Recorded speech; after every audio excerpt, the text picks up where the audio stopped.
Oh man, we're fully going for it, guys. I just got done lifting in my garage, but I've been away, been busy lately, doing stuff. You know, I'm a busy guy, so I haven't been too active, so I apologize. But continuing with the Odyssey here, where we left off, Telemachus is challenging the suitors because he has been inspired by Athena that he needs to grow a pair, scoop the nuts, and become a man. But this is also a transformative journey that Telemachus is going to have to go on, and in a lot of ways it does mirror Odysseus, which I'll do my best to highlight some of that stuff. But Telemachus is kind of having to figure out who he is, really, because when you're a kid, think about your role models, think about who you're around. That influences and inspires who you are and who you will become. And so Telemachus has never met his father. When Athena asks Telemachus whether he is Odysseus' son, he says, "That's what I'm told. I don't really know." So he doesn't know himself. Telemachus doesn't. So he's going on this journey, or this Odyssey, to find out who his father is and find out about himself. And that's part of becoming an adult, becoming a man, is, typically, for a lot of people, but from speaking for myself at least, you grow up imitating, mimicking your dad and other masculine role models in your life. And when you grow up, it's almost a process of, now that you've built up this sort of store of knowledge, getting beyond it. And that's where the self-development comes. But Telemachus completely has missed out on this first step in his development. The only things he has, or the only experience he has had with his father, is mediated through stories of his greatness, his father's greatness. Reminds me a little bit, in Blood Meridian, those of you who are going through the book right now, I know Kayla's going through the book, I believe Anna's going through the book. Anybody who's reading Blood Meridian right now, the judge is going to tell a story about this, and it's in reference to, it's an allegory sort of for the, I forget what the Native American tribe was, but there were this great tribe that creates all these sort of stone structures, and he says, whoever builds in stone seeks to change the face of the world, because stone lasts for, forever, essentially. Think about Petra, who knows when that was built? Stonehenge, it's still there. It's made of stone. Things built with wood, things built, things like this are expected, I believe Segru said this, when you build with stone, you expect it to last forever. When you build with wood, it's expected to last a long time. I think that's a great way of putting it, but that's a rabbit hole. So, when the judge is talking about the Indians' forefathers, because it's brought up, and I know I'm going on a Blood Meridian tangent right now, just bear with me, because it's up here, so I got to talk about it. But he's explaining, somebody asks where, now there's a lot of explicit language in Blood Meridian. So one of the gang members asks the judge about, because they're camped within this structure of, I really wish I could remember, the Anasazi ruins. And so one of the band members asks, what happened to these N-words, red N-words, that, everybody's an N-word in Blood Meridian. The red N-words were So what happened to these guys? All we see are these other, like the Comanche or whoever else, and they're just coming out here. They're seeing Indian bands that are dressed in crazy gear, like women's dresses, like armor, conquistador armor on backwards, and it looks like death, hilarious. And so they're seeing all this, and then they're looking at, oh, this is architecture, this is culture, in a way.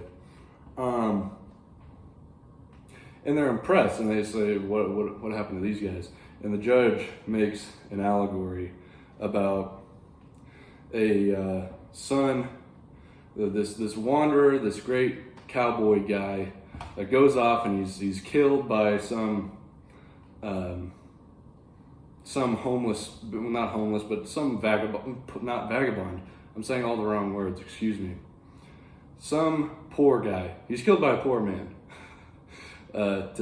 Because the poor man envies him or whatever, it doesn't matter. But the point that I'm trying to get at is the guy that gets killed, this great man, he had a son. The father is gone, and now the son is left with the stories of his father. He never knew his father. His father is gone at this point. And so the son is always in the shadow and the anxiety of influence, like Harold Bloom would say, of his father. And so typically they don't live up to it because they feel this weight is so heavy on them that they almost do the opposite in some ways. Well, that's not what Telemachus does. That was a huge, crazy rabbit hole for very little payoff. I'm sorry. But, so, all right. He sails to Nestor's house. Now, Nestor is I believe he's a charioteer, and he's good buddies with Odysseus. And so Telemachus goes and talks to Nestor about to see if he has any information. And whenever any character, honestly, throughout the Odyssey, Odysseus does this a lot, and Telemachus also does this. When they show up, they do not announce who they are. They always show up as strangers. Now, I think this is very intentional because it's a test to the homeowners, what would you say? There's a word, and my head is so full of things, but essentially the people that own the place, that are there, it is a test of their hospitality towards their guests, regardless of their stature, their status, and it's a sort of a way of being pious to the gods, because the gods really like when people, Zeus especially really likes when people are hospitable. It's a sign of civilization. It's a sign of humanity. Contrast that with the Cyclops. I've probably said this a million times at this point, but the Cyclops is about the best example of it, because when they show up to the Cyclops and they ask for food, the Cyclops, instead of giving them food, makes them his food and traps them there. And the Cyclops has the Cyclops, there's multiple. There's a whole bunch of these Cyclopses. Cyclopses? I'm not sure what the plural form of that would be. They have no polis. They have no community. They don't even observe the Greek pantheon. They don't observe the authority of Zeus or any of the Greek gods. They say, well, we don't need them. We don't really care about them. Because Odysseus brings up to him, like, this is going to make the gods angry that you're being so inhospitable to us. And he says, not only do I not care about that, about being just to you and not killing you and being a good host. That's the word I was looking for, a good host.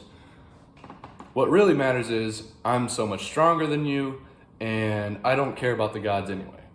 So it's almost like a pre-Melian dialogue, might makes right, essentially. But you get the point. So, and I think that it's symbolic too that he has one eye. So the Cyclopses not only have no connection with each other, but they also don't have connection to God. So this reminds me a little bit of, so humans, us, we have two eyes, and we are community-driven animals. We like being around people. You should anyway. I think that's the point of it, is that humans, we're meant to be together, and we're meant to cooperate with one another. So the Cyclops has one eye. He has no eyes for anybody else, only himself. All he cares about is eating his sheep, and that's about it, really. So, but whereas, and I'm going to speak completely off, like this could be so totally wrong, but this is just what rings in my head when I think of this. When we're talking about sort of a spiritual experience, when you talk about like opening your third eye in a way, what that reminds me of, and like I say, it could be totally wrong about this, but when you open your third eye, it almost denotes some sort of spiritual connection. Your third eye has been opened, and you have not only the one eye for yourself, the other eye for community, but the third eye for God. Could be totally out of the ballpark with that. I'm just spitballing here. But, so the Cyclops is one-dimensional, is what I'm getting at. But that was another rabbit hole. We haven't even gotten to, I believe that's, what is that, book 9? I don't remember. But regardless, what I was trying to get to, in book 2, we got to go book 3, we got to go all the way back to book 3. Telemachus shows up with Athena, Mentor,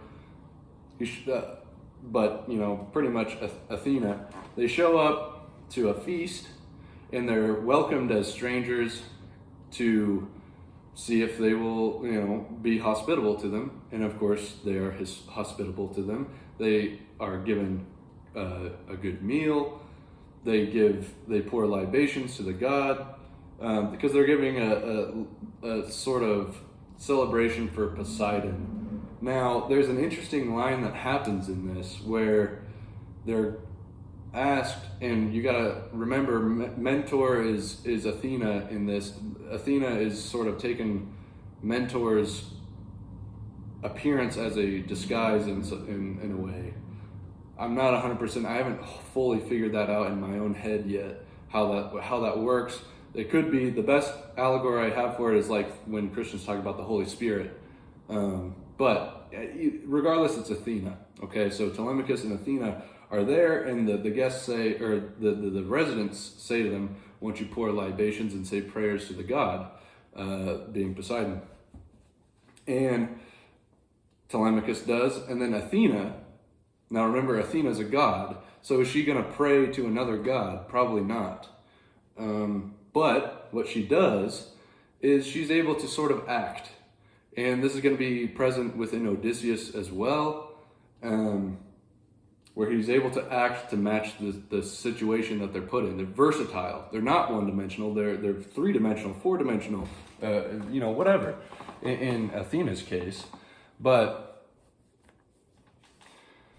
she says, she goes ahead and makes the prayer and pours the libations, and it says that she prayed that all of the people would get all the wishes that they had would be granted, and that things would work out, just the right way.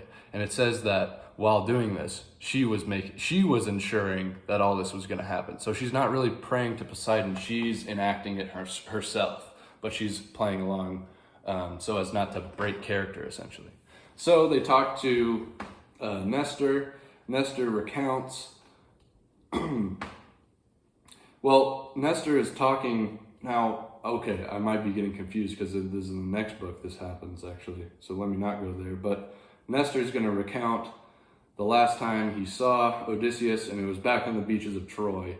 Now, Odysseus elects to stay with Agamemnon because there was some dispute between some of the people after they sacked Troy and they had all the good treasures and stuff, that they were going to stay behind and do all the sacrifices before they go home so that they could get good winds and all this stuff.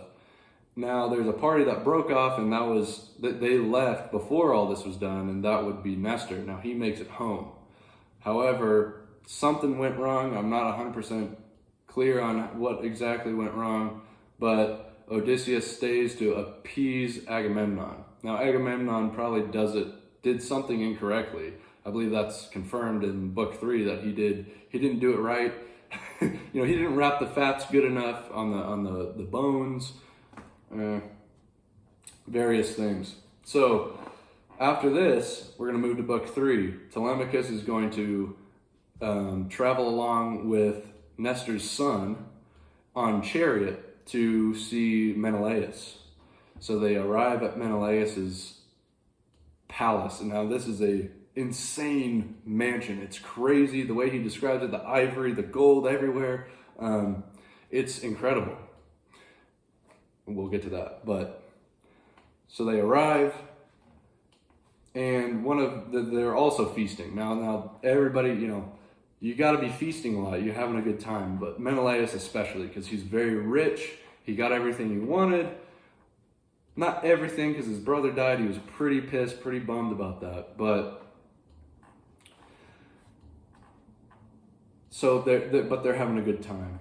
So Telemachus and the other guy, I can't remember his name, show up. And somebody comes and asks Menelaus, there's a couple of godlike strangers that have just arrived. Now, should we invite them to the feast with us or turn them away? And Menelaus says, "You idiot." He scolds him. He's like, "You dumbass. What do you usually you're smarter than this, but you're talking like a little child, like a little boop, talking like a little boop right now. F out of here. Get him in here." So, of course, Menelaus is favored by the gods, and he respects the gods. So, he's hospitable.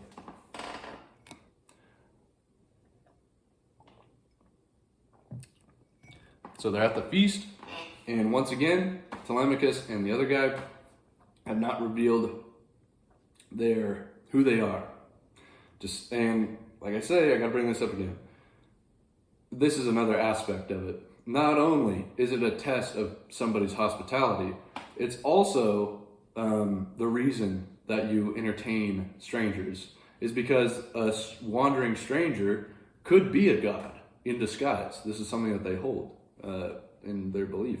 So, anyways, they're invited in, they're feasting. Menelaus has Helen back. Helen is there. They're talking about the old days in Troy and talking about, besides my brother, I was sure pissed when Odysseus, Odysseus, that was one of the best guys. And he starts talking about how awesome Odysseus was. And Telemachus starts to cry. And he hides his face under his purple robe.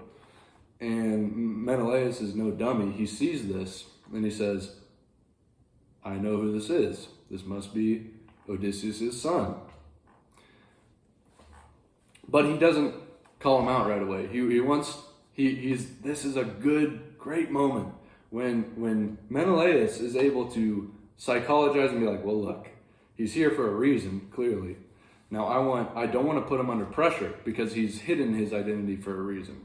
So I'm going to let him jump in with this when he feels comfortable."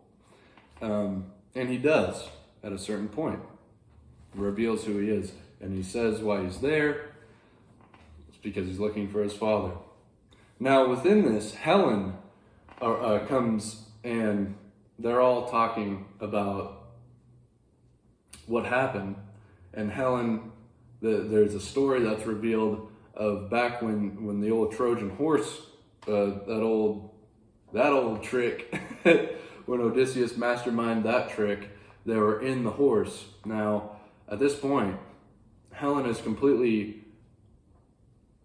the mood has worn off. The mood of Aphrodite has worn off, and she regrets what she's done, and she misses Menelaus, that good man that she left back at home when she was being a wanton, she says.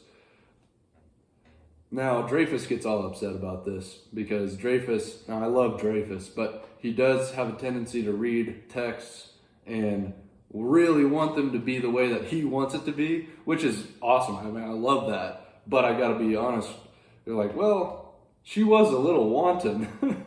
But Dreyfus doesn't want Homer to be saying that about Helen, because Dreyfus is built a picture of what Homer thinks of Helen, which is that Helen did nothing wrong because it wasn't her fault. Essentially, he's a precursor to Gorgias's encomium. Like, there didn't need to be an encomium because all this sort of judgment morally on Helen comes afterwards when we get more into the Golden Age Greeks, the Athenian Greeks, with, everything that comes along with that. But Dreyfus says, no, from the beginning, Homer is not demonizing her. It's more of the action, what happened because of the poor decision, clearly, is a bad thing. But she's not a bad person for doing it.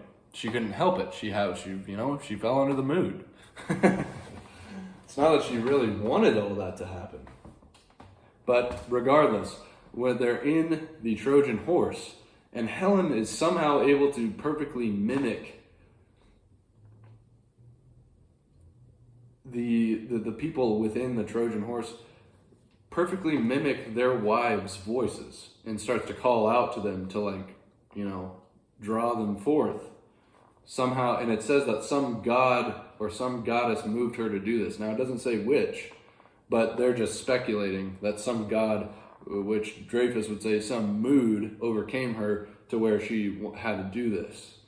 I gotta say probably some god, something had to have happened for her to want to do that. I don't really understand it, because on one hand, she's missing Menelaus, wanting to go back to Sparta, or Sparta, I can't remember. Okay, anyways, she wants to go back with Menelaus, but then she's also trying to sabotage the operation. So Helen is a chaotic creature, very chaotic. She is the opposite of Penelope. Penelope is structured. She is crafty in a similar way to Helen, but her craftiness is like Odysseus, where it's organized and for a purpose. That is, I want to say productive. I would say productive. Not always good, but that's a tricky one because I just keep thinking of Astyanax.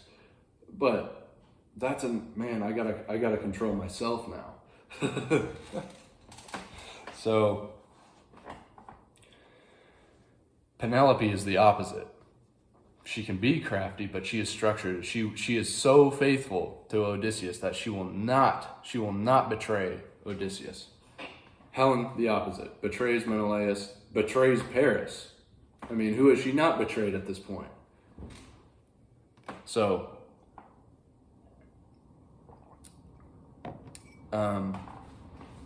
anyways.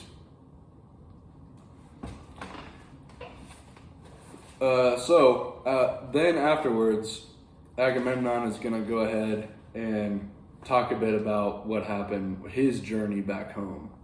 And they get blown on an island,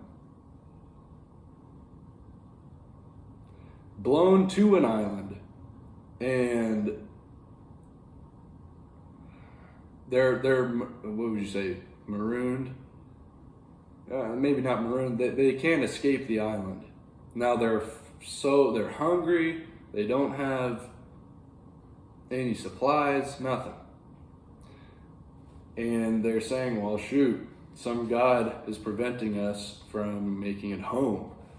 And so what ends up happening because he hasn't had contact with anybody. He doesn't know where his brother Agamemnon is. He doesn't know where Odysseus is. He knows where none of these people are, and because they've been away at sea, they got separated. So they're on this island, and a nymph appears. Now the nymph is nice to them. The nymph tells them, hey, if you want to get out of here, what you got to do is you got to hold my father captive. Now her father is Proteus. Proteus is this sort of shapeshifter god who is the son of Poseidon, I believe. Or so, he works for Poseidon. I think he's the son and he works for Poseidon. Okay? So he's a sort of sea god. But he's able to shapeshift into almost any form.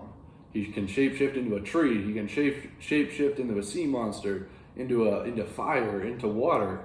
He can do all these things. It's kind of interesting. I haven't fully figured out Proteus yet. That's where we get this sort of phrase protean, where you're sort of capable you're able to be sort of a chameleon, I guess, and like adapt to things. Proteus. That's where that comes from. So she says what you got to do to catch him, because you're going to have to hold on to him. You're going to have to get to him, first of all, and then you're going to have to hold on, and he's going to shapeshift into a whole bunch of stuff, but you got to hold on to him till he appears in his normal form. And so they say, well, how are we supposed to do that? After that, he'll tell you all you need to know. So how do you do that? She says, well, Proteus, my father, likes to hang out with these seals that come up here, and they like to chill out on the rocks. Now what you're going to do is you're going to pretend to be a seal.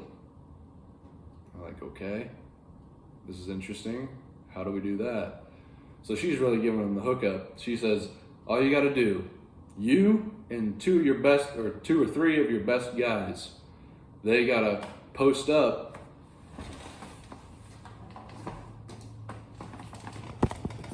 You're gonna be like this. Hold on. You're gonna be on the ground, just like that. You're gonna be ready. And she's gonna grab some skins from a seal, some seal skins, and drape them over like this. And then you're just gonna wait there until he shows up to chill with his buddies.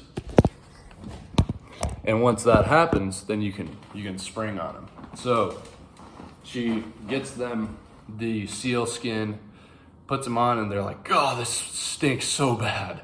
This smells awful."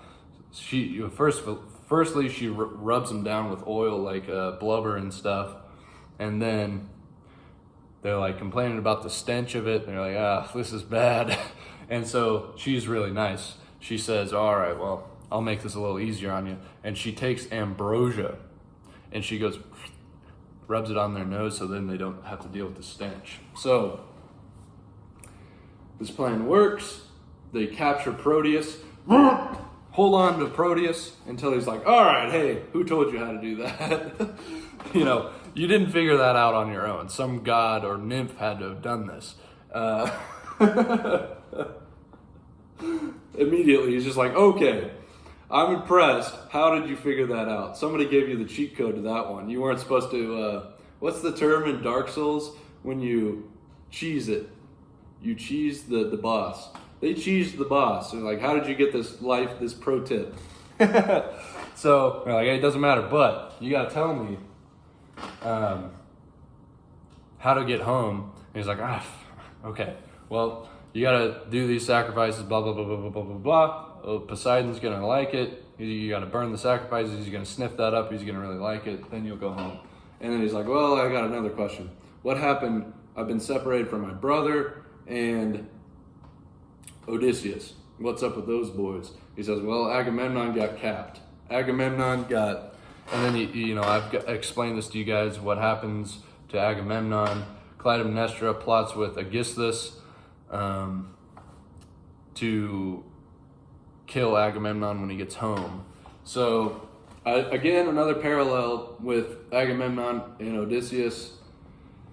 Agamemnon is the guy that's driven by fame and glory and wealth, and brings home the this priestess of Apollo, all this crap, and the wife doesn't like it. Clearly, the wife doesn't like that Agamemnon sacrificed. Now, none of this is expounded upon within the Odyssey. This all comes later. This is a retcon to the Odyssey, because Nestor kills him in the Oresteia. But all this is parallel to Odysseus and his family. Agamemnon makes it home in glory, in riches, gets killed immediately by Aegisthus's troops in the Odyssey. He's set to ambush while he's feasting, red wedding style. Now, Orestes is going to come back and kill Aegisthus and his mom, which happens. Telemachus is going to go find his dad and kill the suitors. So the suitors are like Aegisthus. But on Agamemnon's timeline, the suitors win out, and then they end up killing him. So, and his wife is unfaithful. Two sides of the coin there. But, so he finds out about his brother being killed, and Menelaus. All the Greeks are very emotional. They're full of emotion. And he's just, I mean, obviously, like, if my brother got killed, I would be crying too. And Menelaus is crying. He says he's rolling on the floor. He's crying, and he's just crying. Proteus is like, all right, enough. Chill out with that. All right, man. All right, be a man. Stop. I know you're sad that your brother's dead, but man up. And so Menelaus is like, he's like, golly. And Proteus says, look, there's still time. If you get home, you can go kill Aegisthus, if Orestes didn't already get to him. And this reinvigorates Menelaus. He's like, oh, damn, you're right. You know, I gotta go kill that guy. You gotta avenge. Now, this is another thing. With sons, the duty of a son within the ancient Greek, and other cultures as well, but since we're talking about the ancient Greeks, the duty of a son is to fight your father's battles that he's no longer able to. Avenge me! Just like in Spider-Man. And fight your father's battles that he's unable to. So that's what Orestes does. He's a good son. Just like Telemachus. Telemachus is on a different path because he still has the possibility of finding his dad and then working together. But just a quick side note there. But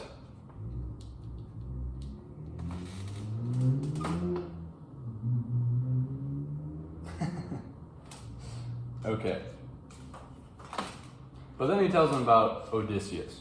And he says that Odysseus has been trapped on an island with Calypso.